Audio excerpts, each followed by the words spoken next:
ये पूरा डाटा में हम इसको पुट कर देंगे। वही प्रोसीजर है 8 नोमिनेटर में और 2 डिनोमिनेटर में आ जाएगा मीन स्क्वायर में, ठीक है। मीन स्क्वायर में आ जाएगा बिटवीन के लिए, ठीक है। और इसी तरह F ratio 4 divided by 2 which is 4 आ जाएगा हमारे पास, ठीक है। और 4 डिवाइडेड बाय 1, ठीक है। अब यहाँ तक तो आपने पहले किया था, ठीक है। अब उसमें हमारे पास ये था कि हम बिटवीन और विद इन था तो उनको डिवाइड करते थे तो एक एफ की वैल्यू हमारे पास आ रही है। लेकिन यहाँ पे हमारे पास बिटवीन कॉलम ट्रीटमेंट भी है, बिटवीन रोज ट्रीटमेंट भी है, ठीक है।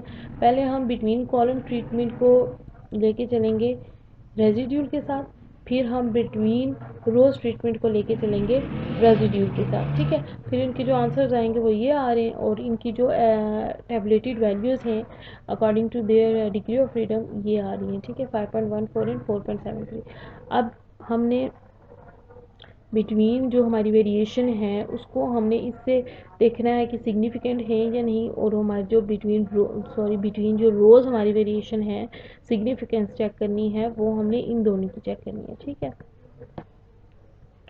अब जो कंक्लूजन है हमारे पास जो एफ, अगर हम इसको कंपेयर करें एफ रेशो को एफ टेबुलेटेड से तो which is less than F tabulated, तो इट्स मीन कि हमारे पास जो एच नॉट है वो हमारे पास एक्सेप्ट हो रहा है। मीन टू से कि जो हमारे पास पहला हाइपोथेसिस है वो हमारे पास एक्सेप्ट हो रहा है, ठीक है। तो वो हमारे पास एच नॉट एक्सेप्ट हो रहा है, ठीक है। एफ एच नॉट एक्सेप्ट हो रहा है और हमारे पास ये डिग्री ऑफ फ्रीडम हम विद कॉलम में, ठीक है, जो वेरिएशन है, ठीक है, ऐसे हम देख रहे हैं वो हमारे पास उनमें कोई वेरिएशन नहीं है, वो इनसिग्निफिकेंट है, नो सिग्निफिकेंस है, ठीक है, ठीक है।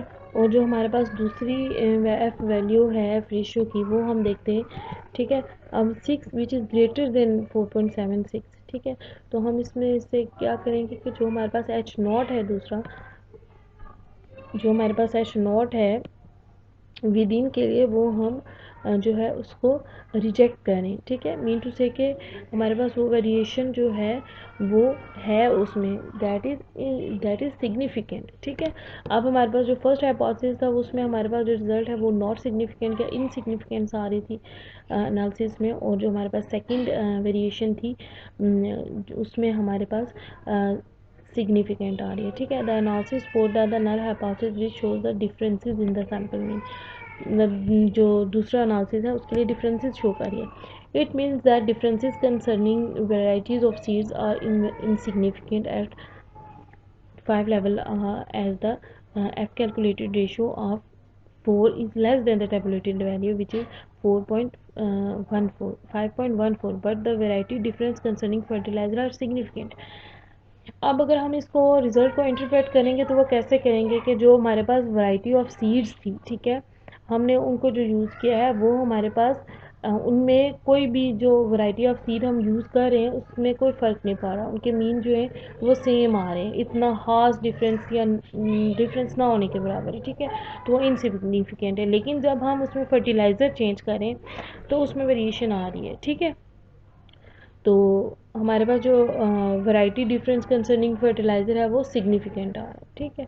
ये हमारे पास इसकी इंटरप्रिटेशन है, या हम ये कह सकते हैं कि फर्टिलाइज़र एक्ट डिफरेंटली, जो फर्टिलाइज़र है वो डिफरेंटली एक्ट कर रहे हैं at the different varieties of seed और अफेक्ट डिफरेंटली, ठीक है। अब two way ANOVA with replication, उसके बाद हमारे पास आ जाता है two way ANOVA with replication के हमारे पास जो वैल्यूज़ वो रिपीट हो रही हैं या आफ्टर इंटरवल हम ज़्यादा वैल्यूज़ ले रहे हैं, ठीक है। फॉर एग्जांपल ये देखें जब हमारे पास प्रीवियस विदाउट आइट्रेशन या विदाउट रेप्लिकेशन आ रहा था तो हमारे पास जब हम ड्रग एक्स यूज़ कर रहे थे तो पीपल एक ही कोई कंडीशन थी, एक ही कोई वैल्यू थी, ठीक है। अब हमारे पास देखें ड्रग एक्स यूज़ कर रहे हैं तो एक आदमी की पहले 14 है, फिर 15 है, फिर आफ्टर सम टाइम 18 है, फिर 20 है। ये जो सारी चीज़ें ना ये आइट्रेशन में आ रही है, रेपिटेशन में आ रही है, ठीक है। इसके लिए भी 3 काइंड ऑफ ड्रग वो ले रहे हैं और 3 ग्रुप्स ऑफ पीपल वो ले रहे हैं, ठीक है।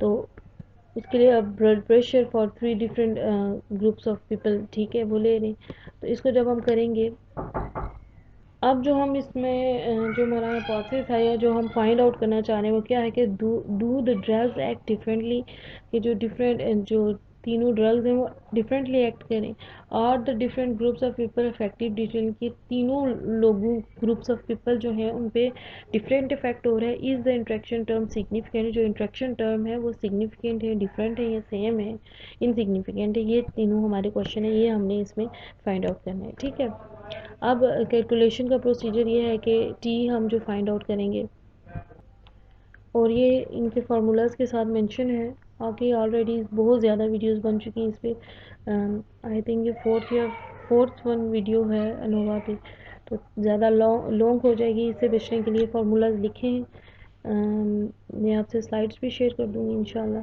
तो ये सेम वही प्रोसीजर है, इसमें जैसा एट्रिशन ऐड हो रही है, तो एट्रिशन का फार्मूला क्या है हमारे पास, जो 76.28 है हमारे पास total sum of square minus हमारे पास रोज़ 28 क्या आ रहा है हमारे पास, बिटवीन कॉलम जो ड्रग्स है उसकी वेरिएशन आ रही है, फिर बिटवीन रोज़ आ रही है, और फिर हमारे पास sum of square within sample आ रही है। इनको सब्ट्रैक्ट ऐड करके तो सब्ट्रैक्ट करेंगे टोटल सम ऑफ स्केयर से, तो हमारे पास आइट्रेशन आ जाएगी।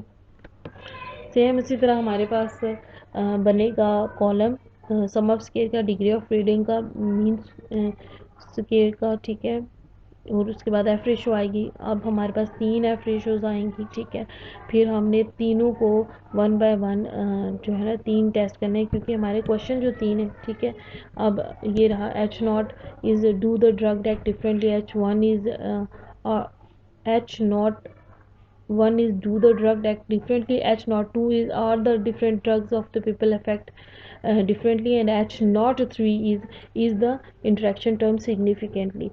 But H1 is इसमें ये होगा कि ये तो हम H0 को लेके जा रहे हैं ना, इसके साथ H1 भी आएगा, ठीक है। तो हम इनको एक्सेप्ट या रिजेक्ट करें, तो हमारे पास जो कंक्लूजन है उन पे मैं थोड़ा सा बता देती हूँ, ठीक है। अब फर्स्ट वन हमारे पास 36.9 है, तो 4.26 आ रही है, तो विच इज़ ग्रेटर, तो फर्स्ट वन इज़ रिजेक्ट। तो हमारे पास क्या, हमारे पास इसकी आ जाएगी, सॉरी, ये The above table shows that the three F ratios are significant. 5 level of significant पे हम इसको टेस्ट करें। The drug act differently, जो इंटरप्रिटेशन है या जो हमारे पास कंक्लूजन है वो आ रहे हैं। First question is the drug act differently, ठीक है, तो वो डिफरेंटली ही एक्ट कर रहा है because F ratio is greater then F tabulated, ठीक है। तो वो ये है कि जो हमारे पास जो डिफरेंट टाइप्स ऑफ ड्रग्स हैं वो डिफरेंटली एक्ट कर रहे हैं, ठीक है, ये बात उनकी ट्रू है। दूसरी क्या थी हमारे पास, different groups of the people are affect differently ही है, क्योंकि देखें ये भी सॉरी ये देखें 19.0 जो है इज़ ग्रेटर देन 4.26, तो इसका यही है कि ये जो हमारे पास H0 है उसको हम रिजेक्ट करें, तो उसकी हम इंटरप्रिटेशन कैसे करेंगे कि different groups of the people affect differently, कि डिफरेंट जो ग्रुप्स ऑफ पीपल हैं वो डिफरेंट इफेक्ट हो रहा है, उन पे सिग्निफिकेंट इफेक्ट हो रहे हैं, ठीक है। और तीसरी क्या थी कि the interaction term is significant, वो भी सिग्निफिकेंट आ रही है कि देखें 18.786 is greater than 3.63, which means that कि we reject H0 and that one is जो हमारे पास H0 था वो हमारे पास क्या था कि the interaction term is equal, उनका कोई फ़र्क नहीं है। लेकिन अगर हम रिजेक्ट करें तो हम उसको क्या इंटरप्रेट करेंगे, the interaction term is insignificant, कि हमारे पास जो है, सॉरी, हम ये कह रहे हैं कि अगर हम उसको रिजेक्ट करें थर्ड वन को, ठीक है, तो हमारे पास क्या था, H0 क्या होता है हमारे पास कि जो इंट्रैक्शन टर्म है वो इनसिग्निफिकेंट हैं, वो इक्वल हैं, उनमें थोड़ा डिफरेंस, मतलब उनमें डिफरेंस नहीं है, ठीक है। लेकिन अभी वो रिजेक्ट हो रही है, वो हमारी कंक्लूजन, वो क्लेम रिजेक्ट हो रहा है, तो हमारी क्या इसकी एक्सेप्ट क्या चीज़ हो रही है, the interaction term is the interaction term is significant, ये जो इंट्रैक्शन टर्म है वो सिग्निफिकेंट है, वो डिफरेंट है, ठीक है, एक दूसरे पे इफेक्ट हो रहा है उनका। अब हम नोवा के लिए SPSS, स्ट्रेटिस्टा, एक्सेल और ये ईज, मिनी टैब, बहुत सारे सॉफ्टवेयर हैं जो हम इसके लिए यूज़ कर सकते हैं। इंशाल्लाह मैं कोशिश करूँगी इस पे सॉफ्टवेयर पे, ये जो मेन हैं हमारे पास टेस्ट हैं एनालिसिस के लिए, तो मैं इंशाल्लाह कोशिश करूँगी कि इस पे बना के आप लोगों से शेयर करूँ ताकि वो आप लोगों के लिए हेल्पफुल हो सकें। अल्लाह हाफिज़, स्टे सेफ।